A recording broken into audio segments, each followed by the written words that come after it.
বাবার প্রতি মেয়ের অবহেলা। মেয়ে পানি নিয়ে এসে বললেই নাও পানি খাও, কতদিন আর ঘরে অসুস্থ হয়ে পড়ে থাকবা, তোমার সেবা যত্ন করতে করতে আমি শেষ। আর মা এসে একটা থাপড় মারলো মেয়েকে।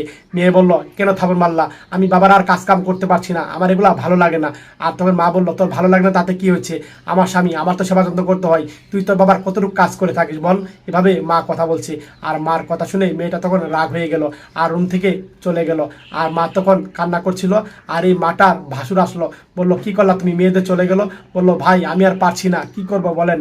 আর তখন বললো আরে মেয়ের বয়স হয়ে গেছে, এভাবে বলাটা তোমার ঠিক হয় নাই, বাইরে তো চলে গেলো, এখন কি করবা, এভাবে ভাসুরের কথা বললো।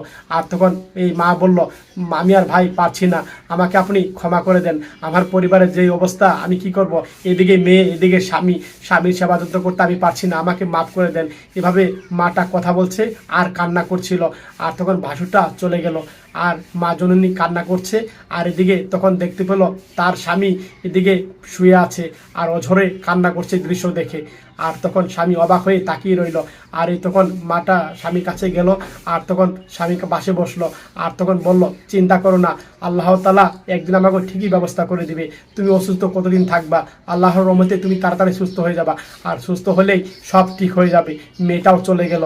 আর মেয়েটা জানি না কোথায় চলে গেল। এভাবে কথা বলছে মা জননী। সত্যি ভিডিওটা দেখে যদি আপনাদের হৃদয়টা ছুঁয়ে যায়, শেয়ার করে দিয়েন মন থেকে।